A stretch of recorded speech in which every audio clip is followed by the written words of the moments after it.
నమస్తే. కథా శీర్షిక విజయ. రచన రంగనాయకమ్మ గారు.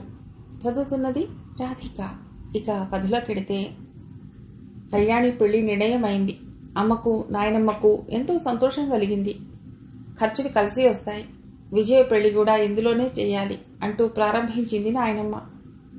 నిజమే, ఈడేరి ఇంట ఉన్న పిల్లకు ఇంకా చదువులేమిటి, దానికి ఏదో సంబంధం చూసి 2 పెళ్లిళ్ళు కానిస్తే సరి అంటూ వంత పాడింది అమ్మ. మనస్ఫూర్తిగా ఇష్టం లేకపోయినా విజయ తండ్రి రామారావు గారు ఆడవాళ్ల మాటలు విని విని మనస్సుని సరిపెట్టుకుని విజయకు కూడా సంబంధం చూడటం ప్రారంభించారు. వరుడి ఫోటో తెచ్చి చదువుకుంటున్న విజయ కళ్ల ముందు పెట్టి అభిప్రాయం అడిగే వరకు తనకు పెళ్లి ప్రయత్నాలు జరుగుతున్నాయన్న సంగతే తెలియలేదు విజయకు. తెలిసిన క్షణం నిప్పు కణికలా మండిపడింది. ఇప్పట్లో తన చదువు ఆగటానికి వీల్లేదని మొరాయించింది. నాకిప్పుడు పెళ్లి గిళ్ళి ఏం అక్కర్లేదు, చదువుకుంటాను అని ఖచ్చితంగా చెప్పేసింది. తన విషయాలలో తనకే ఇష్టం లేని పనులు జరగటం విజయ సహించదు. తిరస్కరిస్తే కలుగబోయే విషమ పరిస్థితి ఎదుర్కోవటానికి ఈషన్ మాత్రం భయపడదు. మనసు అంగీకరించని వ్యవహారాలకు సేమిరా తలవంచదు. 15 ఏళ్ల విజయ, ఐదో ఫారం చదువుతున్న విజయ ప్రతి విషయం స్వయంగా ఆలోచించగలదు. సమంజసమైన నిర్ణయాలు చేసుకోగలదు. ప్రతి వ్యక్తికి స్వంత భావాలు, ఒక నిర్దిష్టమైన వ్యక్తిత్వము ఉండి తీరాలంటుంది విజయ. తన భవిష్యత్తు తను మెలకువగా నిర్ణయించుకోగలననే ఆత్మవిశ్వాసం ఉంది విజయలో. రామారావు గారి 2వ అమ్మాయి విజయ. పెద్దది కళ్యాణి. లక్షణంగా కుదురుగా నాయనమ్మ అమ్మ చెప్పినట్టే విని గుణవంతురాలవే కళ్యాణి అనే బిరుదు తెచ్చుకుని 7 ఏళ్ల కిందటే 5వ తరగతి బడికి పుస్తకాలకు వీడ్కోలు చెప్పి ఈనాటికి కొత్త కొత్త అందాలతో 17 ఏళ్ల రాధ చిన్నపిల్లల కళ్యాణానికి సిద్ధంగా కూర్చుంది. ఇహ 3వది శారద, 10 ఏళ్లది. అమ్మ దగ్గర అల్లరి చేస్తూ, నాన్న దగ్గర గారాం కుడుతూ, నానమ్మ దగ్గర మారాం పెడుతూ, విజయక్కయ్య దగ్గర భయపడుతూ, పెద్దక్కయ్యతో కబుర్లు చెప్తూ, అన్నయ్యతో బజారుకెళుతూ, అన్నిటి మధ్య మొక్కుబడిగా 4వ తరగతి పావనం చేస్తోంది. నలుగురి సంతానంలోనూ విజయ పైన తండ్రికి ప్రత్యేకమైన అభిమానం, అనురాగం. విజయ్ వంటి కూతుర్ని కన్నందుకు ఆయన ఎన్నోసార్లు గర్వించిన సమయాలున్నాయి. విజయను చూస్తుంటేనే ఆయనకు ఏదో తృప్తితో మనస్సు పరవశమవుతోంది. కూతురికి ఏ విషయమైనా నయాన్నే గాని భయాన చెప్పటం ఆయనకు చేతే కాదు. తండ్రి హోదాతో బిడ్డలను హడలుగొట్టడం, ఆజ్ఞాపించటం ఆయన అభిమతం కాదు. పిల్లల మనస్తత్వాలు అర్థం చేసుకోగలిగిన తల్లిదండ్రులుండటం సామాన్యం కాదంటుంది విజయ స్నేహితురాండ్రతో. చిన్నతనం నుండి విజయ భావాలకు, ఇంటి వాతావరణానికి చుక్కెదురు. తండ్రి చేయూతే విజయ ఒక వ్యక్తిత్వం ఏర్పరచుకోవటానికి కారణమైంది.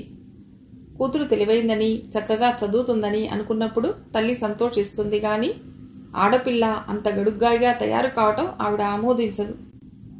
ఇక నాయనమ్మ సనాతనత్వానికి, మనువరాలి అధునాతనత్వానికి తరచూ ఘర్షణ జరుగుతూనే ఉంటుంది. శరవేగంతో మారిపోతున్న కాలానికి విజయను ప్రతిబింబంగా ఊహిస్తూ ఎంత తేడా, ఎంత తేడా అంటూ ఆశ్చర్యంతో రాయిలా అయిపోతూ ఉంటుంది నాయనమ్మ. విజయ తేలిగ్గా నవ్వేసి నాయనమ్మ భుజాలు పట్టుకు ఊపి, నాయనమ్మ నువ్వు ఉత్త చాదస్సం మనిషివి అంటూ పక్క నవ్వేస్తుంది. ఎంతటి గడ్డు సమస్య గాని విజయ ముందు చిల్లిగవ్వ, గడ్డి పరక. పెళ్లి ప్రయత్నం మెరుపులా వచ్చి మీద పడ్డా నిర్లక్ష్యంగా తోసి పారేసింది. విజయ తిరస్కారంతో మరోసారి వాతావరణం వేడెక్కింది. అమ్మా నాయనమ్మ ఉమ్మడిగా యుద్ధానికి సిద్ధం అయ్యారు. నీ ఇష్టం నీదే గాని మంచి చెడ్డ, పెద్ద చిన్న ఏం లేదన్నమాట. ఈడేరిన దానివి, ఇంట ఉన్నావని, ఖర్చులో ఖర్చు కలిసి వస్తుందని లక్షణంగా పెళ్లి చేసుకోమంటే, అమ్మా నీ లక్షణాలకు నమస్కారం. నువ్వు లక్షణంగా పెళ్లి చేసేదానికన్నా సలక్షణంగా చదువుకుంటున్నాను. నాకేమీ 20లు 30లు దాటలేదు. అక్కయ్య పెళ్లి, నా పెళ్లి ఒక్కసారి జరిగి నీ ఖర్చులు తగ్గటానికి మేమిద్దరం ఒక్కసారే పుట్టలేదు. ఇంతకన్నా నేనేం చెప్పను. నాకెంతో చదువుకోవాలని, ఏదో కావాలని ఉంది. నా కోరిక నీతో కాకపోతే ఎవరితో చెప్పుకోను? నా చదువు మాన్పించి ఏదో చేస్తానంటావు. నీ మనస్సులా ఒప్పిందమ్మా? పోనీ అలాగే చదువుకో. పెళ్లి చేసుకుని చదువుకుంటున్న వాళ్ళు ఎంతమంది లేరు? ఈ మాత్రానికే పెళ్లి వద్దనటం దేనికే విజ్జి? పెళ్లి చేసుకున్నాక చదువు చదివే నాయనమ్మా, నాకు అది ఇష్టం లేదు. అయినా నాకేమంత వయసు మించిపోయిందని నీ పట్టుదల? 15 ఏళ్లకు పెళ్లి, 16 ఏళ్లకు తల్లినా? నాకేం నచ్చలేదు నాయనమ్మా. ఇదేం విడ్డూరమే? 15 ఏళ్లంటే ఇంకా చిన్నతనమా? నా పెళ్లి 9వ ఏట జరిగింది. అప్పుడు మీ తాతకు 25 నిండా ఏట. ఈడు జోడు సరిపోయిందని నలుగురు ఎంతో ముచ్చటపడ్డారు. నాయనమ్మ కించిత్ సిగ్గుపడుతుంటే విజయ సగంలో అడ్డు తగిలి, నాకు తెలియక అడుగుతాను, మీ ఇద్దరికీ ఈడు జోడు సరిపోతే పైవాళ్ళకెందుకు ముచ్చట అంది చెంపకు చెయ్యి చేర్చుకుంటూ. ముచ్చట కాదుటే, చూడ లక్షణంగా ఏది జరిగినా ముచ్చటే. నువ్వు చిన్నతనం అంటూ గొడవ చేస్తుంటేను చెప్పుకొస్తున్నా. పెళ్ళయిందా? 12వ ఏట కాబోలు మీ నాన్న కడుపులో పడ్డాడు. అవునవును, నువ్వు వెళ్ళి ఆసుపత్రిలో పడ్డావు. సమయానికి వైద్య సౌకర్యం లేకపోతే 12 ఏళ్ల పసితల్లి బిడ్డ హరోం హర. ఎందుకు నాయనమ్మా తాతల నాటి ఛాదస్తాలు చెప్తావు? నీకు నాకు 2 తరాల అంతరం ఉంది తెలుసా? నీ పెళ్లి 9వ ఏటనే జరిగితే నా పెళ్లి 19వ ఏట జరగాలి అంతే. విజయ లేచి వెళ్ళిపోయింది. నాయనమ్మ లబో దిబోమని మొత్తుకుంది. చదువు నేర్చిన ఆడది, వంట నేర్చిన మగవాడు ఎందుకు పనికొచ్చినట్టు? గుంట వెధ దగ్గర నుండి వాళ్ళ నాన్నే దాన్ని పాడు చేశాడు. కొమ్ములిచ్చాడు, పొడవటానికి సిద్ధంగా ఉంది. ఎన్ని చెప్తుంది. దీని చదువు మండా, ఏ ఉద్యోగం వెలగబెడుతుంది? దీనికి గుణం గుట్టు ఎలా వస్తాయి అంటూ 1,00,000 తిట్టిపోసింది. కానీ ఏమీ లక్ష్య పెట్టకుండా విజయ బాత్రూంలోకి వెళ్ళి నీళ్లు తోడుకోసాగింది. నాయనమ్మ గబగబా దొడ్లోకెళ్ళి, నీ ఆగడం మీ నాన్నకు చెప్పమంటావుటే అంటూ అరిచింది కోపం కొద్దీ. అక్కర్లేదు, నేనే చెప్తాను అనేసి తబాల్న బాత్రూం తలుపులు వేసుకుంది విజయ. నాయనమ్మ హతాసురాలే వెనక్కు తగ్గింది. విజయ నెగ్గింది. కూతురి ఉద్దేశం తెలుసుకున్న రామారావు గారు వెంటనే తన ఉద్దేశం మార్చుకున్నారు. మాట మాత్రం కూడా కూతుర్ని మందలించలేదు. పెళ్లి రద్దయిపోయింది. కళ్యాణి పెళ్లి లక్షణంగా జరిగిపోయింది. పెళ్లి సందడిలో కొత్తల్లుడి సంతోషంతో అంతా విజయ మీద కోపం మర్చిపోయారు. పరిస్థితి చల్లబడిపోయింది. విజయ శారదను మొదటి ఫారంలో చేర్చింది. ఆఖరి సంవత్సరం అంతా భవిష్యత్తు మీద ఏవో కోరికలతో, ఎన్నో ఆశలతో శ్రద్ధగా చదివింది విజయ. లాంఛనంగా తను పాసయ్యాననే రుజువు కోసం పరీక్షా ఫలితాలు తెలుసుకోవలసిందే గాని అంతకుముందే తాను మంచి మార్కులతో పాసవుతానని విజయ్కు బాగా తెలుసు. పరీక్షా ఫలితాలు తెలిసిన రోజు ఇంటి నిండా సంతోషం ఆవరించుకుంది. నాయనమ్మ కూడా విజయ్ని మెచ్చుకుంది. అమ్మ గర్వపడింది. అన్నయ్య ఏదో బహుమతి ఇచ్చాడు. అన్నిటికీ విజయ చిరునవ్వుతో సమాధానాలు చెప్పింది. విజయ మనస్సు ఎన్నో ఊహలతో నిండిపోయింది. ఇహ తనేం చెయ్యాలి? ఇప్పటికీ ఒక ఘట్టం గడిచింది. స్కూల్ చదువు ముగిసిపోయింది. కాలేజీలో చేరటమా? నాన్నగారు ఏమంటారు? తనకు చదువు చెప్పిస్తే వృధా ఎప్పుడూ కాదు. ఎంత కష్టమైన చదువు కానీ తను చదవలేదనే జంకు లేదు. తను చదవాలి, ఎంతో చదవాలి, అంతు లేకుండా చదవాలి. చదువంటే విజయ అన్నట్టు కావాలి. కాలేజీలో చేరాలి, డాక్టర్ కావాలి. ఏ కాలేదా? ఈ డాక్టర్లంతా ఒకప్పుడు తనలా స్కూల్ ఫైనల్ వాళ్ళు కారా? విజయ్ ఎన్నో ఆలోచనలు చేసింది. ఆ పగలంతా చాలా ముభావంగా తిరిగింది. రాత్రి నాన్నగారు భోజనం చేసి వెళ్లి వీధి గదిలో చదువుకుంటూ కూర్చుంటే విజయ కొంతసేపు తటపటాయించి వెళ్లి తండ్రి దగ్గర కూర్చుంది. అన్నం తిన్నావా అమ్మా? తిన్నా నాన్నా. కొంత విరామం. నీ స్నేహితురాళ్ళంతా పాస్ అయ్యారా? పాపం సుశీల ఫెయిల్ అయ్యింది. నాన్నా, విమల కాలేజీలో చేరుతుందిట. విజయ్ తండ్రి మొహంలోకి సూటిగా చూడలేకపోయింది. తలదించుకునే అంది. కానీ ఆ తండ్రి మొహం ఎంత చిన్నబోయిందో కూతురు చూసి ఉంటే ఆ పైన సంభాషణ పెంచగలిగేది కాదేమో. నాన్నగారి మౌనం విజయని ప్రోత్సహించింది. నాన్నా, కాలేజీ సీటుకు దరఖాస్తు పెట్టనా? ప్రతి మాటలోనూ ప్రతి అక్షరంలోనూ శత విధాలా తన కోరిక తెలియజేస్తూ తల ఎత్తి తండ్రి కళ్లలోకి చూస్తూ మనస్సు బయటపెట్టింది విజయ. నాన్నగారి మొహం మరీ కాంతివిహీనమైపోయింది. విజయ హృదయం కొట్టుకులాడింది. ఆశ నిరాశల మధ్య ఊగిపోయింది. కళ్ళు ఎత్తి అలాగే చూస్తుండిపోయింది. అమ్మా విజయ, నువ్వు చిన్నదానివే గాని నన్ను క్షమించు తల్లి. నాన్నా, ఆశ్చర్యంతో అతి నెమ్మదిగా అంది విజయ. అవునమ్మా, నువ్వు ఇలా అడగటానికి వస్తావని నాకు తెలుసు. నువ్వు పరీక్షలు రాసింది మొదలు నేను ఆలోచించని రోజు లేదు. నీ అభివృద్ధికి, నీ మేధా సంపత్తికి మనసారా సంతోషించే వాళ్ళు ఎవరైనా ఉంటే మొదటి వ్యక్తిని నేనే. నీలో అపారమైన తెలివితేటలున్నాయి, అంతులేని శక్తి సామర్థ్యాలున్నాయి. అన్నీ నేను అర్థం చేసుకున్నానమ్మా. కానీ తల్లి. నాన్నగారు క్షణకాలం ఆగారు. విజయ జరగబోయేదంతా సునీతంగా అర్థం చేసుకుంది. గుండెలు బద్దలైపోకుండా పట్టుకుంది. చూడమ్మా విజయ, మన ఆర్థిక స్థితి నీకు తెలీదా? అన్నయ్యకు కాలేజీ చదువులు చదివించలేక కదా కోసుకు పంపాము. ఇంతకన్నా నీకు నేను ఏమీ చెప్పలేను. నువ్వు ఆలోచించి చూడు విజయ. ఎంత మాత్రం అవకాశాలు ఉన్నా నీ అభివృద్ధిని ఆటంకపరుస్తాననుకుంటున్నావా తల్లి? నీ వంటి కూతుర్ని పొంది కూడా సులక్షణంగా పెంచుకోలేని దౌర్భాగ్యుణ్ణి విజయ. నాన్నగారు అరిచేతిలో నుదురు పెట్టుకుని బాధగా రాసుకుంటూ మరి మాట్లాడలేనట్టు మౌనం వహించారు. నాన్న అన్న ప్రతి మాటను శ్రద్ధగా గంభీరంగా వింది విజయ. అర్థం చేసుకోవటానికి ప్రయత్నించసాగింది. పేక ముక్కల మేడ చెదిరిపోతుంటే చూడగలిగింది. నాన్నగారు విజయ తల నిమురుతూ, విజయ, నీకు బాధగా ఉంది కదూ, నన్నేం చేయమంటావు తల్లి అంటుంటే విజయ సహించలేకపోయింది. నాన్న, అంతా నీ ఇష్టం నాన్న, నే వెడతాను అనేసి లేచి చెరచరా వెళ్ళిపోయింది. తండ్రి కళ్ళు మూసుకుంటే నీటి బొట్లు రాలిపడ్డాయి. విజయ ఏడ్చింది. ఊహ తెలిసాక తొలిసారిగా ఏడ్చింది. ఆశలు, ఎన్ని ఆశయాలు, ఎన్ని ఆలోచనలు, ఎంత విద్యాకాంక్ష, ఎన్ని నమ్మకాలు. అన్నీ ఏం కావాలి, ఎలా తీరాలి? భగవాన్, ఏమిటి దౌర్భాగ్యం? ఏది కావాలని దేవరిస్తే అదే కరువు చేస్తావు. అక్కర్లేదని అసహ్యపడితే అంటగడతావు.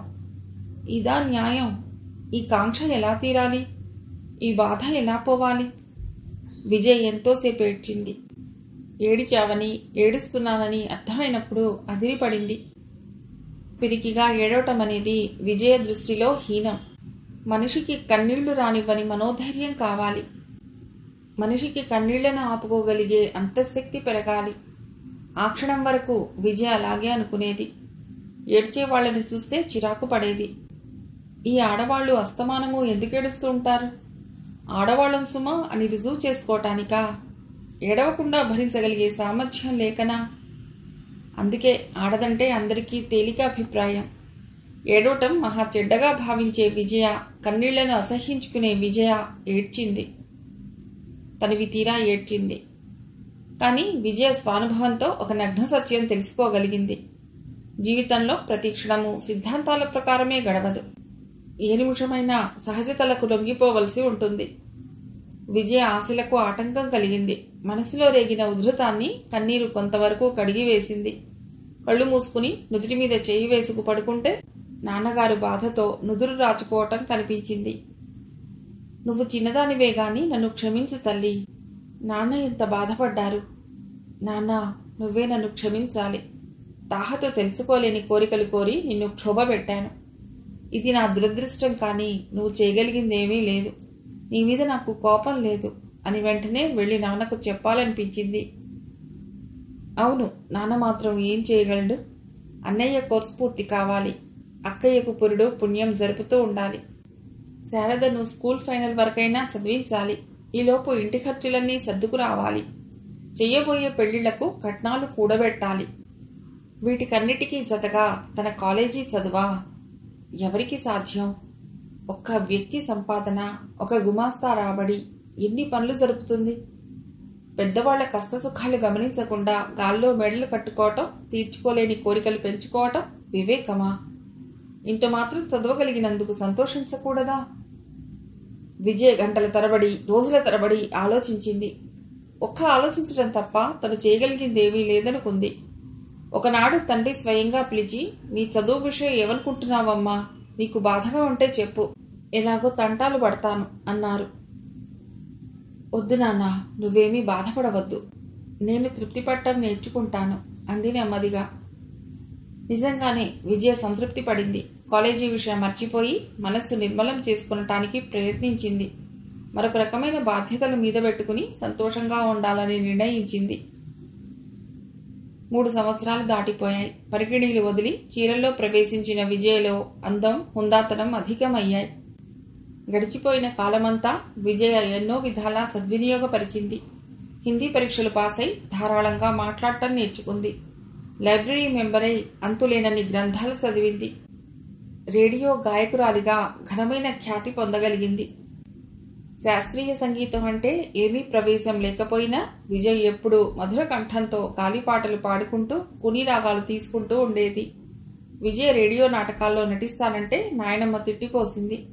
కానీ మొదటిసారి మనుమరాలు పాడిన పాట రేడియోలో వింటూ సంభ్రమాశ్చర్యాలతో ముక్కు మీద వేలేసుకుంది. ఎంతైనా విజయ్ తెలివైంది సుమి అంటూ గుసగుసలాడింది కోడలు చెవిలో. విజయ్ తను సంపాదించిన డబ్బుతో స్వయంగా రేడియో కొన్నప్పుడు నాయనమ్మ తనను తనే తిట్టిపోసుకుంది. మనుమరాలి బుగ్గలు నిమిరి ముద్దు పెట్టుకుంది.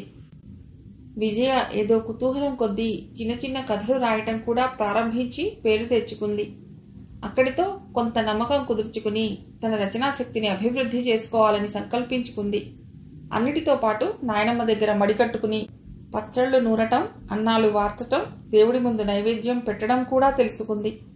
విజయ్కు తన బాధ్యతలన్నీ చాలా తృప్తి కలిగిస్తున్నాయి. ఎప్పుడూ ఆనందంగా హడావుడిగా ఉండే విజయ్ అంటే ఇంట్లో అందరికీ ప్రాణమే. ఒకనాడు నాయనమ్మకు తటాలన ఏదో గుర్తుకొచ్చింది. అయితే విజయ్, నీకింకా 19 ఏడు రాలేదితే అంటూ ఆరా తీసింది. విజయ్ ఏదో గ్రహించినట్లు చిరునవ్వు నవ్వి వెళ్ళిపోతున్నది కూడా. ఆ సంగతి ఇప్పుడెందుకు నాయనమ్మా అంది. ఎందుకేమిటే, ఇంకా ఎన్నాళ్ళు ఇలా ఉంటావు? ఎన్ని అందాలు ఉన్నా ఆ లోటు లోటే తల్లి. ఈడు వచ్చిన ఆడదానికి ఆ 3 ముళ్ళు పడితే గాని. అబ్బబ్బా నాయనమ్మా, 3 ముళ్ళు వేయిస్తావో 30 ముళ్ళు వేయిస్తావో ఇహ అంతా నీ ఇష్టం, నా అభ్యంతరం ఏమీ లేదు అంటూ నవ్వింది విజయ. నాయనమ్మ గంపెడు సంతోషంతో పెళ్లి పెద్దరికం స్వీకరించింది. ఆ క్షణం నుండి ఇన్ని సంబంధాలు చూసినా విజ్జీకి తగ్గవిగా నాయనమ్మకే సంతృప్తి కలగటం లేదు. దీని పెళ్లి ఒక సమస్య అవుతుందా ఏమిటే అనుకుంది నాయనమ్మ. ఓనాడు రామం రేడియో స్టేషన్లో విజయకు తన వెంట వచ్చిన స్నేహితుడు శ్రీనివాస్ను పరిచయం చేశాడు. విజయ చిరునవ్వుతో నమస్తే చెప్పింది. శ్రీనివాస్ ప్రతి నమస్కార రుణం తీర్చుకున్నాడు. విజయ, ఇంతవరకు ఇటు మనమిద్దరం అటు మేమిద్దరం విడివిడిగా స్నేహితులం. ఇప్పటి నుండి ముగ్గురం ఉమ్మడిగా స్నేహితులం, అవునా అంటూ నవ్వాడు రామం. అవునన్నయ్యా అంది విజయ కూడా నవ్వుతూ. ఆ రోజు విజయ రామం కలిసి పాడుతుంటే శ్రీనివాస్ ఆశ్చర్యంగా విన్నాడు. ప్రోగ్రాం కాగానే సెలవు తీసుకుని వెళ్ళిపోయాడు. విజయ ఇంటికి బయలుదేరుతూ ఉంటే, విజయ నేను అటే వస్తాను, నీతో కొన్ని విషయాలు మాట్లాడాలి అంటూ విజయను అనుసరించాడు రామం. ఏమిటి చెప్తానన్నావు అంది విజయ దారిలో. ఇలా నడుస్తూ కాదు, చాలా మాట్లాడాలి, కాసేపు పార్కులో కూర్చుందాం పదా అన్నాడు రామం. అంత గొప్ప విషయం ఏమిటి బాబు? సరే పద అంటూ చెట్లలోకి దారి తీసింది విజయ. ఇహ ఇప్పుడు చెప్పు, వింటాను అంది పచ్చగడ్డిలో చతికిలబడుతూ. రామం పక్కన కూర్చున్నాడు. ఇందాక పరిచయం చేశాను శ్రీనివాస్ని, అతని గురించి నీ ఉద్దేశం? బాగుంది, మధ్య అతని గురించి నా ఉద్దేశం ఏమిటి? తనకింకా పెళ్లి కాలేదు, ప్రస్తుతం అదే సమస్యలో ఉన్నాడు. ఉండని, నాకెందుకు? నీ గడుస్తునం తెలుసులేదు, ప్రస్తుతం నువ్వు అదే పరిస్థితిలో ఉన్నావు, అందుకే నేను వాడికి చూపించాను. అలాగా, ఎవరిని అడిగి నన్ను చూపించావు? నీకు చక్కటి పెళ్లి కొడుకును చూడమని మీ నాయనమ్మ నీళ్ళ కిందటే చెప్పిందే. ఓహో, అయితే పెళ్లి పెత్తనమంతా మీరిద్దరే చెలాయిస్తున్నారన్నమాట అంటూ నవ్వింది విజయ. నేను హాస్యానికి చెప్పటం లేదు విజయ, నిజంగా మీ ఇద్దరికి ఇష్టమైతే ఈ పెళ్లి జరిపించాలని నా ఉద్దేశం. శ్రీనివాస్ ఎంఏ పాస్ అయ్యాడు, లైఫ్ ఇన్సూరెన్స్ డిపార్ట్మెంట్లో పనిచేస్తున్నాడు, సభ్యతా సంస్కారాలు తెలిసినవాడు. అంటే 1 కోటి మంది అమ్మాయిలు, వేల కొద్దీ కట్నాలు. కానీ వాడికి ఆ దృష్టి లేదు. ఎంతమందిని చూసినా వాడికి సంతృప్తి కలగటం లేదు. ఇంటా బయట వాడి పెళ్లి గురించే గొడవ. వాడికి వయసు వచ్చింది కాబట్టి పెళ్లి చేసుకోవాలని, పెళ్లాంతో హాయిగా సినిమాలు, షికార్లు, జల్సాలు జుమ్మని తిరగాలని ఉంది. కానీ అసలు పెళ్లి కూతురు దగ్గరే వచ్చి పడింది చిక్కు. తొందరపడి ఏ నిర్ణయమూ చేసుకోలేకపోతున్నాడు. తను పెళ్లి చేసుకుంటే అది సుఖమయం అవుతుందో కాదో అనేది వాడి భయం.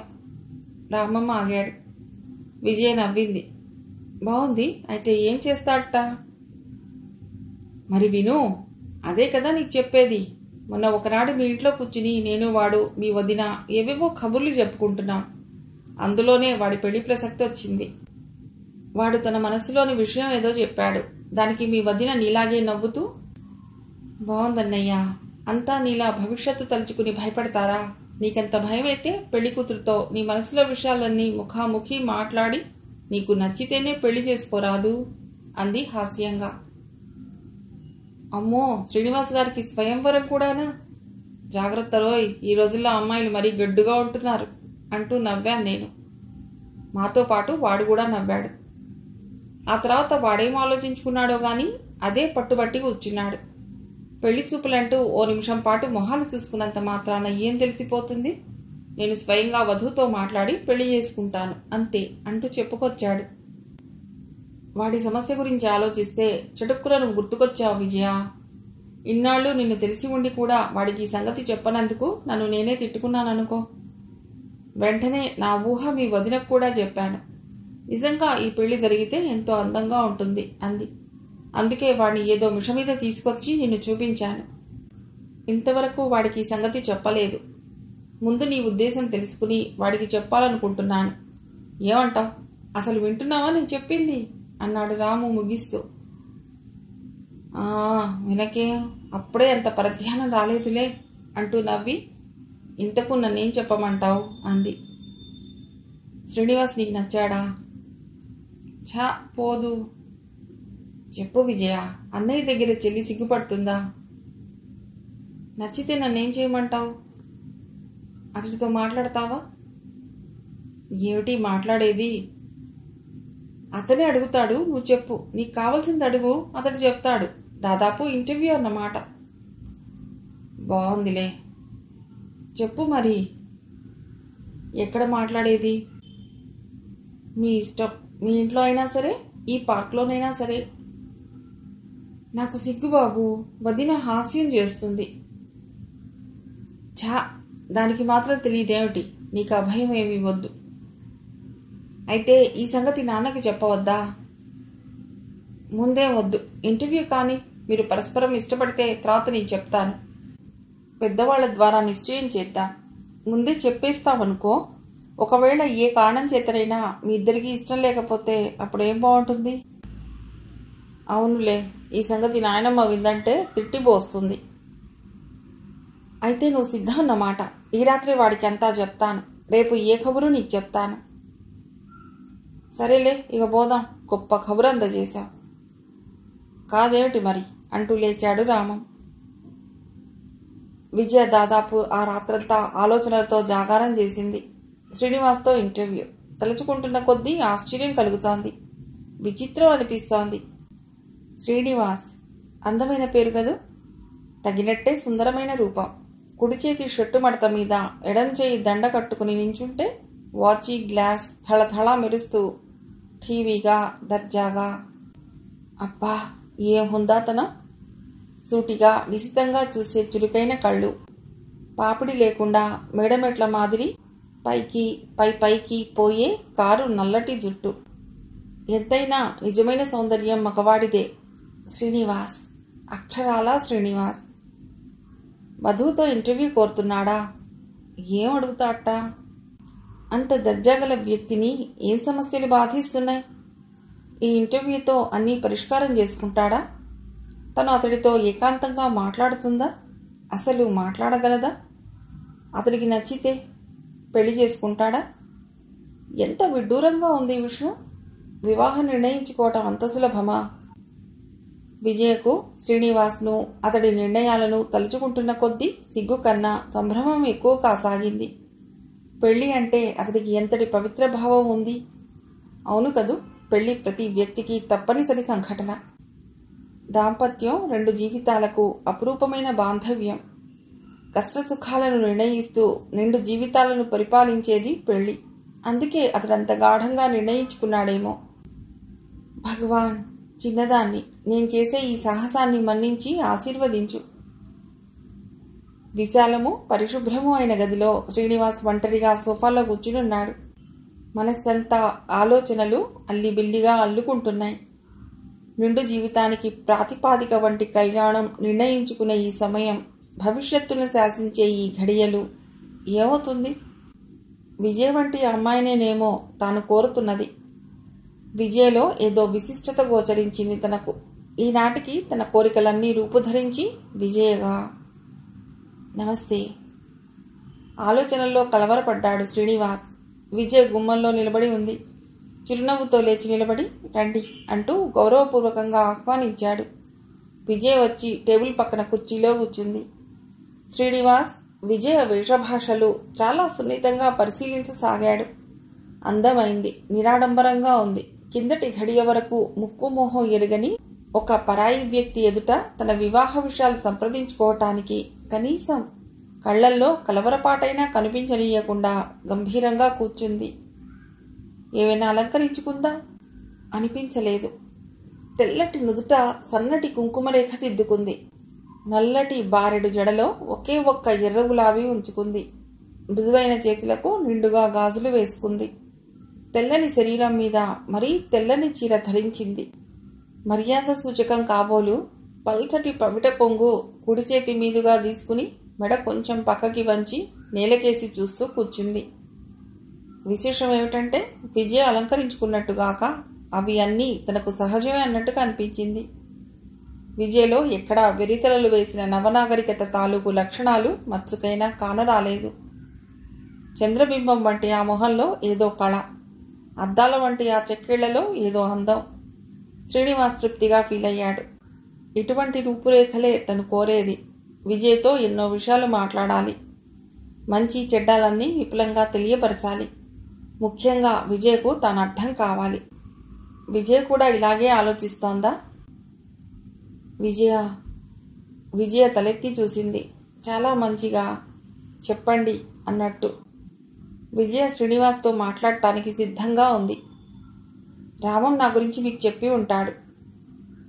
చెప్పారు. విజయ కంఠధ్వనిలో సరళత గోచరించింది. శ్రీనివాస్ క్షణమాగాడు. ఈ ప్రసంగంలో నాకెంత బాధ్యత ఉందో మీకు అంతే ఉంటుంది విజయ. ఈ క్షణం వరకు మనలో ఎటువంటి నిర్ణయాలు లేవు. కాబట్టి ప్రతి విషయం చాలా లోతుగా ఆలోచించి మీ మనసుకి నచ్చిన విధంగా నిర్భయంగా నిర్మోహమాటంగా మాట్లాడండి. అదే నేను కోరేది. ఇది మన జీవితాలకు సంబంధించిన ఘట్టం. ఎవరినెవరు మోసగించినా తర్వాత మనమే అశాంతి పాలవ్వవలసి ఉంటుంది. విజయ శ్రద్ధగా వింది. ఈ ఇంటర్వ్యూకి మీరు మనస్ఫూర్తిగా అంగీకరించారా, లేక మీ వారెవరైనా? లేదు, నన్నెవరూ ఒత్తిడి చేయలేదు. నేను మనస్ఫూర్తిగా అంగీకరించాను. ఎందుకు అంగీకరించారో కారణం చెప్తారా? మీ కోరిక నాకు నచ్చి అంగీకరించాను. వట్టి చూపుల కంటే పరస్పరం మాట్లాడుకోవటంలో ఎక్కువ ప్రయోజనం ఉంటుంది. నేనే అలా నిర్ణయించుకుంటే నా కోరిక తీరుతుందనే నమ్మకం లేదు. కానీ వచ్చిన అవకాశాన్ని సద్వినియోగం చేసుకోవచ్చు కదా, అందుకే అంగీకరించాను. నా కోరిక మీకు సమంజసంగా తోచటం సంతోషం విజయ. ఈ ప్రసంగానికి ఇద్దరి దృష్టిలోనూ విలువ ఉంటుంది. విజయ శ్రీనివాస్ మొహంలోకి చూస్తూ అంది. నిజానికి ఇది విన్నప్పుడు కొంత జంకాను, కానీ తర్వాత బాగా ఆలోచించి ధైర్యం చెప్పుకున్నాను. ఇందులో మీరంత భయపడవలసిందేమీ లేదు విజయ. ఇది పరీక్షలకు హాజరవ్వటం ఏమీ కాదు కదా. మన అభిప్రాయాలు ఒకరివి ఒకరు తెలుసుకుంటాం అంతే. నిండు జీవితాన్ని నిర్ణయించుకునే ఈ సమయంలో ఈ మాత్రం ధైర్యం చేయగలగాలి. విజయ మందహాసం చేస్తూ అంది. దైవ ప్రేరణ లేకుండా మీ జీవితాన్ని మీరే నిర్ణయించుకోగలరనుకుంటున్నారా? అది వేరే సంగతి. సుఖమైనా దుఃఖమైనా భగవంతుడు ప్రసాదించాడనుకునే దానికన్నా నాకు నేను చేసుకున్నాననుకోవటంలో సంతృప్తి ఉంటుంది. నేను వధువుతో మాట్లాడి తీరాలని నిర్ణయించుకోవటానికి కారణం నా జీవితాన్ని సుఖమయం చేసుకోవాలనే కోరిక. నా పరిస్థితులు, నా మంచి చెడ్డలు వివరంగా వధువుకి తెలియాలి. పరస్పరం ఏకీభవించాలి. ముసుగులో వ్యవహారంగా ముందు పెళ్లితతంగా జరిగిపోయిన తర్వాత ఒకరి మనసు ఒకరికి పడకపోతే బాధపడి ప్రయోజనం లేదు. జీవితాన్ని నేనంత తేలిగ్గా తీసుకోను. వింటున్నాననుకుంటాను. శ్రీనివాస్ విజయ్ కళ్ళలోకి చూస్తూ ఆగాడు. విజయ్ చూపులు దించుకుంది. వినటమే కాదు, చెప్పండి, అర్థం చేసుకోవటానికి ప్రయత్నిస్తాను అంది వినయంగా. విజయ ప్రవర్తనలో మర్యాద చిహ్నాలే గాని అవివేకంగా సిగ్గుపడి చిరాకు పెట్టే లక్షణాలేవీ లేవు. శ్రీనివాస్ ప్రారంభించాడు. మాకు నాన్నగారు లేరు. ఇంటికి నేనే పెద్దవాణ్ణి. అమ్మ ఉంది. ఆవిడ కోడలు కావాలని కలవరపడుతోంది. తర్వాత విధవ అక్కయ్య ఒక ఆవిడ ఉంది. ఆవిడకు భర్త తరపు కొంత ఆస్తి ఉంది. 4 సంవత్సరాల కూతురుంది. ఆవిడ కొన్ని సంవత్సరాల వరకు పుట్టింటే ఉండవలసిన వ్యక్తి. నా తరువాత చెల్లి కాపురం చేసుకుంటోంది. పుట్టింటికి వస్తూ పోతూ ఉంటుంది. తమ్ముడు ఈ సంవత్సరమే మెడిసిన్లో జాయిన్ అయ్యాడు. ఆఖరి చెల్లి 4వ ఫారం చదువుతోంది. దానికి తగినంత చదువు చెప్పించి పెళ్లి చేయాలి. ఇది మా కుటుంబం. అందరినీ మీకు పరిచయం చేశాను. విజయ మౌనంగా వింది. వాళ్ళందరికీ నేనే పెద్దను. అంటే ఆ కుటుంబ బాధ్యతలన్నీ నావే. అమ్మను, అక్కయ్యను చూడాలి. తమ్ముణ్ణి ప్రయోజకుణ్ణి చేయాలి. చెల్లెళ్లను సంతోషపెట్టి పంపుతూ ఉండాలి. విజయ, ముందు నా బాధ్యతలు మీరు అర్థం చేసుకోండి. అవును, దేనిని మీరు కాదని తప్పించుకోవటానికి వీల్లేదు. అలా ఎన్నడూ చేయను. అదే నేను చెప్పబోయే విషయం. రేపు నా రాబోయే భార్య, పుట్టబోయే బిడ్డలు వీళ్లే కాదు నాకు కావాల్సింది. నా కుటుంబం పెద్దది. మా ఇంటికి రాబోయే కోడలు మొట్టమొదట సమిష్టి కుటుంబానికి ఇష్టపడి పెద్దల్ని గౌరవించే వ్యక్తి కావాలి. కొంతవరకు తన స్వార్థం విడిచి ఇంట్లో అందరి అభిమానాన్ని పొందగలగాలి. ముందు ఈ విషయంలో మీ అభిప్రాయం చెప్పండి విజయ. విజయ మౌనం వహించింది. శ్రీనివాస్ స్త్రీగా అన్నాడు, మీరు పూర్తిగా ఆలోచించుకోండి. మీ అభిప్రాయం ఏదైనా నిర్మోహమాటంగా బయటపెట్టండి. మా సమిష్టి కుటుంబంలో బాధ్యతలన్నీ ప్రత్యక్షంగా నావిగా కనిపించినా పరోక్షంగా నా జీవితంలో పాలు పంచుకున్న వ్యక్తివే అవుతాయి. ఆవిడ ఆదర్శమూర్తిగా ప్రవర్తించి సంసారాన్ని సుఖమయం చేయవలసి ఉంటుంది విజయ. మీ శక్తి మీరే అంచనా వేసుకోండి. చాలామంది అమ్మాయిలు అత్త, ఆడబిడ్డలు అనే ఎటువంటి అడ్డంకులు లేని ఒంటరి కాపురాలను కోరుకుంటారు. అటువంటి వ్యక్తి ఒక ఆవిడను నేను ఎరుగుదును. ఆవిడ ఉమ్మడి కుటుంబాలలో బాధ్యతలు స్వీకరించేటంతటి శక్తిమంతురాలు కాదుట. పెళ్లి జరిగాక వేరు కాపురం కావాలని బాధపడితే ఏం చేయాలి? ఒక విధంగా అది కూడా ఆవిడ నేరం కాదేమో. సమిష్టి కుటుంబంలో కోడలికి చాలా ఓర్పు, సహనం, క్షమాగుణం, స్వార్థత్యాగం. పెద్ద మాటలు చెప్తున్నానని అనుకోకండి. నిజానికి అటువంటి భావాలన్నీ ఆమెలో ఉండాలి. మీ శక్తి సామర్థ్యాలు. మాటలలో అడ్డు తగిలి చిన్నగా నవ్వుతూ అంది విజయ. అంతలేసి గొప్ప లక్షణాలు నాకున్నాయని నేను అనను, కానీ సమిష్టి కుటుంబాన్ని గురించి ఏ విధంగానూ నేను అయిష్టపడను. నాకు కొన్ని లక్షణమైన బాధ్యతలు స్వీకరించవలసిన అవసరం వస్తే మనస్ఫూర్తిగా, సంతోషంతో అంగీకరిస్తాను. నేను 10 మంది గల కుటుంబంలో పుట్టి పెరుగుతున్న దాన్నండి. విజయ మాట్లాడుతున్న ప్రతి మాట 1000 చెవులతో విన్న శ్రీనివాస్ ముఖంలో సంతోషరేఖలు వెళ్లి విరిశాయి. విజయ, మీరు జాగ్రత్తగా ఆలోచించే మాట్లాడుతున్నారా? కావాలంటే కొంత టైం తీసుకున్నా. అవసరం లేదండి. కనీ పెంచిన తల్లిని, తోడబుట్టిన తోడును దూరం చేసుకోమని అడిగే ఆడదాన్ని కానే. విజయ కన్నుల్లో గర్వం తొణికిసలాడింది. విజయ, చాలా సంతోషం. నేను భయపడుతున్నది ప్రత్యేకంగా ఈ విషయం గురించే. ఇంటి కోడలి మంచితనమే ఆ ఇంటికి సుఖశాంతులు ప్రసాదిస్తుంది. విజయ శ్రీనివాస్ మొహంలోకి చూస్తూ నిర్మోహమాటంగా అంది. ఇంటిని స్వర్గం చేసే బాధ్యతంతా ఒక్క ఇంటి ఇల్లాలిదే కాదు, ఇంటిలో ప్రతి వ్యక్తికి సంబంధించి ఉంటుంది. విజయ మాటల్లో శ్రీనివాస్కు ఎన్నో భావాలు అర్థమయ్యాయి.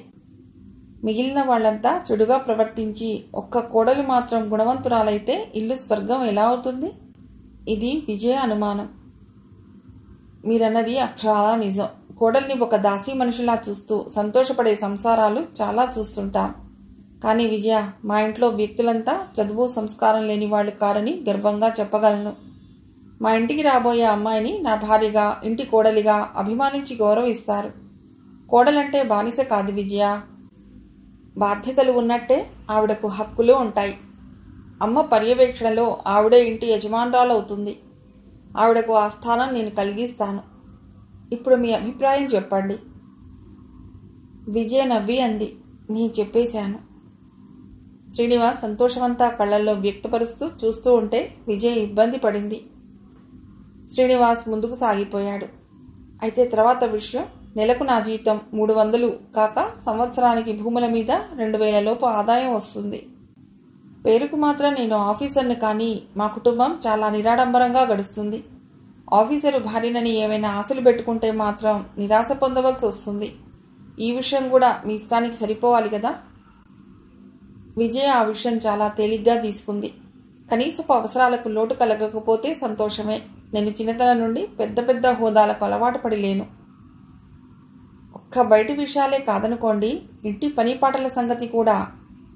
శ్రీనివాస్ ఆగిపోయాడు. కానీ విజయ అర్థం చేసుకుని అతడి నిర్మోహమాటానికి నవ్వుకుంది.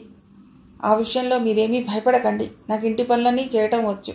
నేను వెళ్ళిన చోట నౌకర్లు, చాకర్లు ఉండాలని ఎప్పుడూ అనుకోలేదు అంది నవ్వుతూ. శ్రీనివాస్ కూడా నవ్వి అన్నాడు. సంతోషం విజయ, నేను అడగాలనుకున్న విషయాలు పూర్తయ్యాయి. ఇక మీ అభిప్రాయాలు తెలుసుకోవాలి. నన్ను ఏది అడగాలని ఉన్నా అడగండి, అన్యథా భావించను. విజయ ఏమీ మాట్లాడలేదు. శ్రీనివాస్ కొంతసేపు చూసి, నన్నేమీ అడగాలని అనుకోలేదా? మీకు కొన్ని ఉద్దేశాలు ఉంటాయి, అవి నేను అంగీకరించాలి కదా. పోనీ కొంతవరకు నేను అడుగుతాను, చెప్పండి. మీరు ఎక్కువ సమయం ఎలా వినియోగిస్తూ ఉంటారు? మీకు ఏ ఏ పనులంటే ఎక్కువ ఇష్టం అంటూ విజయన్ గురించిన సమాచారం ప్రారంభించాడు. నేను ఎక్కువ పుస్తకాలతోనే కాలక్షేపం చేస్తూ ఉంటాను. ఇంటి పనులు చేయటం కూడా నాకు ఇష్టమే. సినిమాలు, షికార్లు మితంగా. అటువంటి విషయాల్లో మితిమీరిన మోజులు మా ఇంట్లో ఎవరికీ లేవు.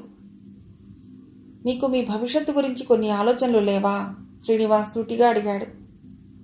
విజయ నవ్వింది. ఎందుకు లేవు? ఉన్నాయి.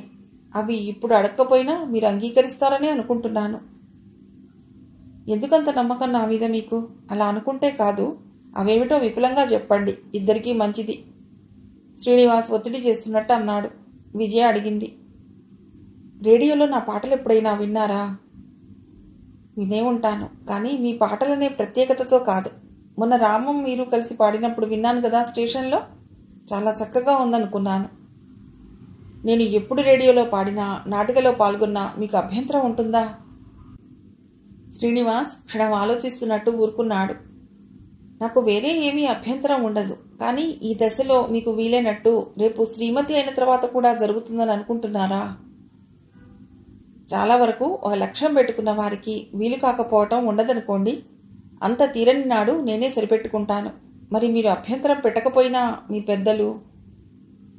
లేదు విజయ, మా అమ్మ, అక్కయ్య అంతా చదువు సంధ్యలను గౌరవిస్తారు. మీరు చక్కని గాయకురాలైతే అందరికీ సంతోషమే కదూ? సంతోషం అంది ముక్తసరిగా విజయ. ఒక్క మాట, మీ అభిప్రాయాన్ని, అంటే ఇక ముందు మీరు రేడియోలో పనిచేయటాన్ని నేను ఇష్టపడనంటే నన్ను తిరస్కరించేవారా? ఎందుకా విషయం? కావాలి. మీ కోరిక ఎంత బలమైనదో తెలియాలి.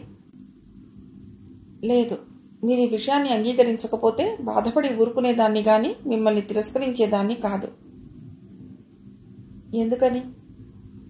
మీ వంటి సంస్కారులే ఇంత సామాన్యమైన కోరిక అంగీకరించలేనప్పుడు ఇహ అది తీరే మార్గం లేదు కదా.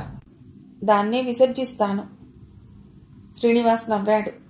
చిత్రంగా మాట్లాడుతున్నారు. మీరు బాధపడవద్దు విజయ. మీ కోరికలను నేను మనస్ఫూర్తిగా అంగీకరిస్తున్నాను. సాధ్యమైనంత వరకు మీ అభివృద్ధికే ప్రయత్నిస్తాను. విజయ్ కన్నుల్లో కృతజ్ఞతాభావం పొడసూపింది. తర్వాత విషయం, మీరు అన్యథా భావించకపోతే నేను ఒకటి అడుగుతాను. నేను ఏ విధమైన అపవిత్రతను సహించలేను. జీవితం కొన్ని సుగుణాలతో, ఆదర్శాలతో గడపాలని ఆశపడుతున్నాను. మరేమీ అనుకోకండి. చాలామంది ఆఫీసర్స్లో లంచగొండితనం ఉంటుందని విన్నాను. మీరు? విజయకు మాటలు దొరకనట్టు ఆగిపోయింది. శ్రీనివాస్ గర్వంగా నవ్వాడు. అంతలోనే విజయ తిరిగి అంది. ఈనాడు ఏ విషయమైనా మీరు మరుగుపరిస్తే భవిష్యత్తులో మీరు కోరుకునే శాంతి మీకు లభించకపోవచ్చు. నా మనసు గాయపడితే. విజయ, శ్రీనివాస్ గొంతులో కొంత తీవ్రత ధ్వనించింది. ముందు నా మనసు మీరు గాయపరుస్తున్నారు. మీ నీతి నియమాలకు సంతోషం, కానీ అవి మీకే కాదు, నాకు ఉన్నాయి. మీ అనుమానాలకు నా జవాబు వినండి. లైఫ్ ఇన్సూరెన్స్ డిపార్ట్మెంట్లో లంచాల ప్రసక్తి లేదు. భగవంతుడి దయ వల్ల నీతిగా బతకగలిగే ఉద్యోగమే దొరికింది. అంతేకాదు, నా తల్లి మీద ప్రమాణం చేసి చెప్తాను, నన్ను నమ్మండి. నేను సిగరెట్లు కాలుస్తాను, ఎక్కువగానే కాలుస్తాను. తగ్గించుకోవాలనే కోరిక నాకు ఉంది.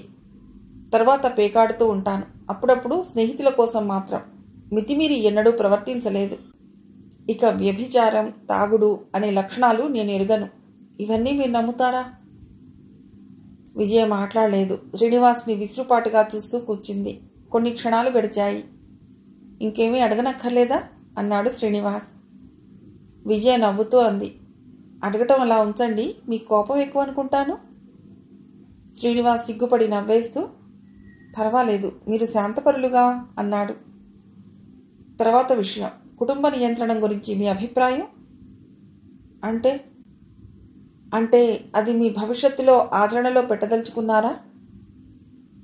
ఎంత ముందు చూపు, అప్రయత్నంగా అనేశాడు శ్రీనివాస్. విజయ్ చాలా సిగ్గుపడింది. క్షమించండి, నేను అడిగిన విషయం సున్నితంగా లేదేమో.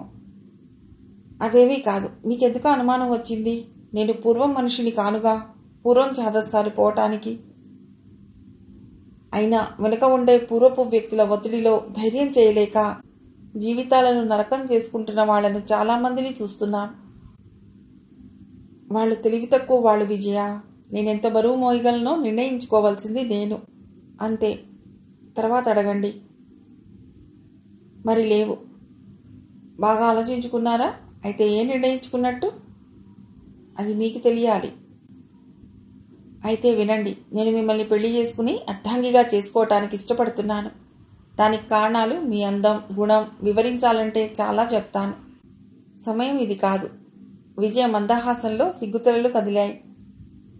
మరి మీరు నన్ను ఎందుకు అంగీకరించారో చెప్తారా? ఇవి మీరు చెప్పిన కారణాలే. మీ అందం, గుణం నాకు నచ్చాయి. మీ వంటి సంస్కారాలు అరుదు. నేను పెళ్లి గురించి ఎక్కువగా ఎన్నడూ ఆలోచించలేదు. కానీ ఏవో విశిష్టతలు గల వ్యక్తి నా భర్తగా లభించాలని మనస్సు కోరుతూ ఉంటుంది. ఆ వ్యక్తి మీరే కాబోలు అంది విజయ కొంత హాస్యంగా. శ్రీనివాస్ పెదవుల మీద హాస్యం మెరిసింది. నాకు చాలా సంతోషంగా ఉంది విజయ. నా ప్రయత్నంలో ఇంత దిగ్విజయం లభిస్తుందని అనుకోలేదు. ఆశించిన దానికన్నా మిన్నగా ఫలితం పొందాను.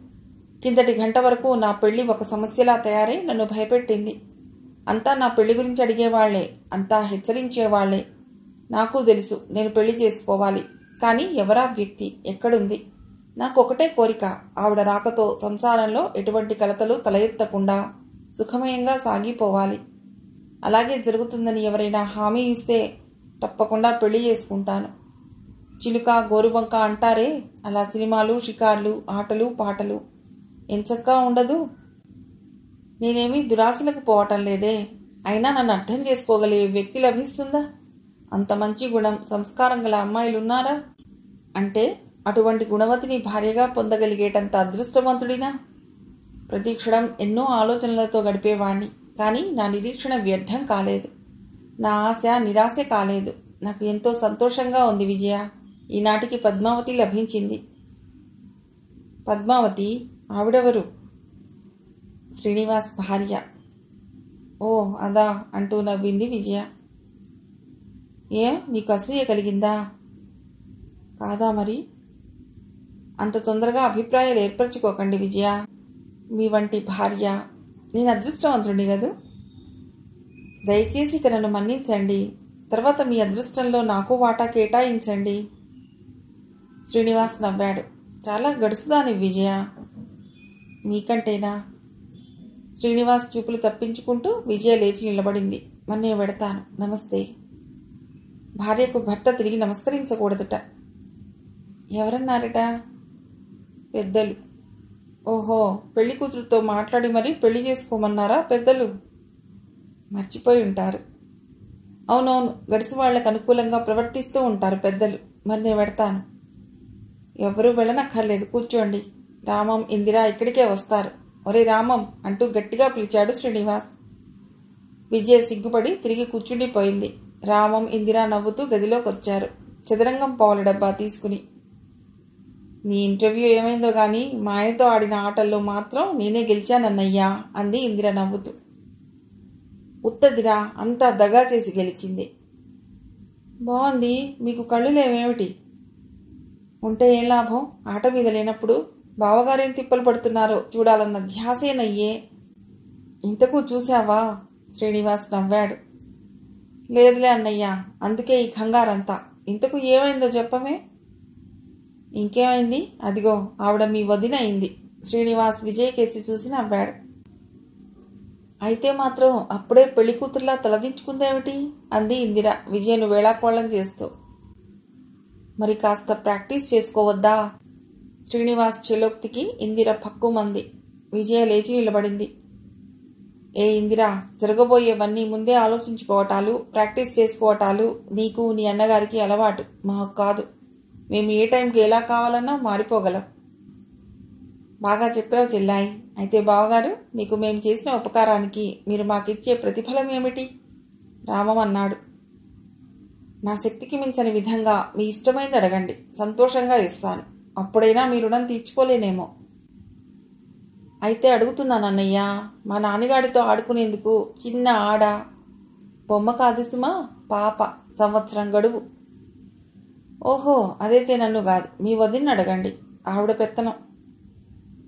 విజయ ఎంత గంభీరమైనదైనా సిగ్గుపడిపోయింది. ఆ కళ్ళతో సిగ్గుతొంతరలు వెతుక్కుంటూ లేచి నిలబడ్డాడు శ్రీనివాస్. పెద్దవారి ఇష్టప్రకారం విజయ పెళ్లి శ్రీనివాస్తో నిర్ణయమైంది. నాయనమ్మ విజయ అదృష్టాన్ని వేణోళ్లా పొగిడింది. కానీ మరో సమస్య తెచ్చిపెట్టింది. విజయ పెళ్లిలోనే శారద పెళ్లి కూడా జరిగిపోవాలట. విజయ ఏమో గడసరిది, తెలివైంది కాబట్టి పెళ్లి మానేసి చదువు చెప్పించినా ఫలితంగా అనిపించింది. శారదకు అంత గడుసుతనం లేదు. విజయలాగా అది చదువు సంధ్యల్లో పైకి రాదు. దానికి నోట్లో నాలిక లేదు. పనిలో పని ఇంటిదాన్ని చేసేస్తే గుట్టుగా కాపురం చేసుకుంటుంది. చదువు మాన్పించినా అది పేచీ పెట్టదు అంటూ చెప్పుకొచ్చింది. నిజమేను మరి అంటూ అమ్మ ఎప్పటిలా నాయనమ్మకు వంత పాడింది. శారదను విజయక్కతో పాటు నువ్వు పెళ్లి చేసుకుంటావుటే అంటే అది తెలిసి తెలియనట్టు ఓ నవ్వు నవ్వేసి జారిపోతున్న ఓణి లాక్కుంటూ పరుగు తీసింది. నాయనమ్మ ఆలోచన విన్న విజయ అదిరిపడింది. శారదకు పెళ్ళా? 14 ఏళ్ల పసిదానికి 3వ ఫామ్లోనే చదువు మాన్పించి శారదకు పెళ్లి చేస్తారా? ఏం ప్రాణం మీదికొచ్చింది? పిచ్చి శారదకు అభము శుభము తెలీదు. దానికి ఇష్టాలు అయిష్టాలు లేవు. అందుకని దాని చదువు మాన్పిస్తారా? విజయ అమ్మతోనూ నాయనమ్మతోనూ ఖచ్చితంగా చెప్పింది. శారదకు పెళ్లి చేయటానికి వీల్లేదని, దాన్ని చదివించాలని. నాయనమ్మ ముందు మంచిగా మాట్లాడినా తర్వాత తగులోకి దిగింది. తా చెడ్డగోతి వనమంతా చెరిపిందిట. నీకు సాగిపోతుందని అందరికీ సాగిపోతుందిటే. ఆ వెర్రి బాగులది నీలా 20 ఏళ్ల వరకు ఎదిగి కూర్చుంటే దానికి మొగుడెవడైనా వస్తాటే.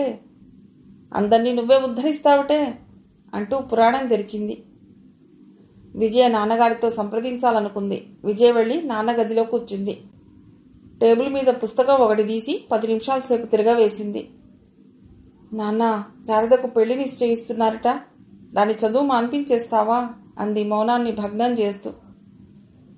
అవును మరి, నాయనమ్మ వాళ్ళు పట్టుపడుతున్నారమ్మా. అదేవిటి నాన్న అలా అంటావు? పూర్వకాలంది నాయనమ్మ చెప్పినట్టే ఈ కాలంలో జరగాలంటే ఎలా? పవిటైనా వేసుకోవటం రాని పసిదాన్ని చదువు మాన్పించి పెళ్లి చేసి కాపురానికి పంపటం ఎంత అన్యాయం నాన్న. తల్లిదండ్రుల చాటున ఆడుతూ పాడుతూ కాలం గడపవలసిన వయస్సు. అప్పుడే దాని బతుకు మీద బాధ్యతలు మోపటం. పోనీ నీకు సమంజసంగా ఉందా నాన్న? నాన్నగారు ఏమీ మాట్లాడలేదు చాలాసేపు. శారద ఏమీ అనటం లేదట కదమ్మా. ఇష్టపడిందట కదూ? ఇష్టపడింది నాన్న. దానికి ఇష్టాలు అయిష్టాలు ఉన్నాయా? అసలు దానికి మంచి ఏమిటో చెడేమిటో తెలుసా? ఒకవేళ దానికి అన్నీ తెలిసినా మీ మాట ధిక్కరించే శక్తి లేక ఒప్పుకుందేమో. ఆనాడు ఎదిరించిన నన్ను మీరేం చేయలేకపోయారు. అంతే నాన్న, మనుషుల్లో మంచితనం ఎన్నడూ దక్కదు. విజయ, ఏమిటమ్మా నువ్వనేది? శారద పెళ్లి జరగటానికి వీల్లేదు నాన్న. మాటి మాటికి మీరు ఖర్చులు భరించలేకపోతే దానికి సరియైన ఈడు వచ్చాక ఏ రిజిస్టర్ పెళ్ళో చేయండి చాలు. అది పెళ్లి కాదని ఎవ్వరూ అనరు. నాకు చదువుకోవాలని ఎంతో కోరికగా ఉన్న పరిస్థితులు అర్థం చేసుకుని నా కోరికను చంపుకున్నాను. కానీ ఈనాడు అన్నయ్య కూడా సంపాదిస్తున్నాడు. నేను వెళ్ళిపోతే ఇహ ఇంట్లో ఉండేది శారద ఒక్కతే. దాన్ని పెద్ద చదువులు చదివించినా చదివించవచ్చును. అంత మంచి భవిష్యత్తు పాడు చేసి నాయనమ్మ మాట కోసం శారద బతుకును నాశనం చేస్తావా నాన్న?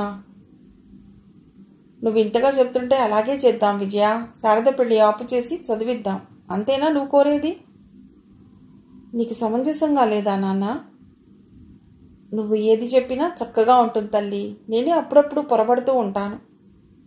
విజయ సంతోషంగా, నువ్వు మంచివాడివి నాన్న, నేను వెడతాను. నేను చెప్పానని నాయనమ్మకు చెప్పకు సుమా, నన్ను తిడుతుంది అంటూ లేచి వెళ్ళిపోతుంటే తండ్రి కూతురు వైపే చూస్తూ ఉండిపోయాడు.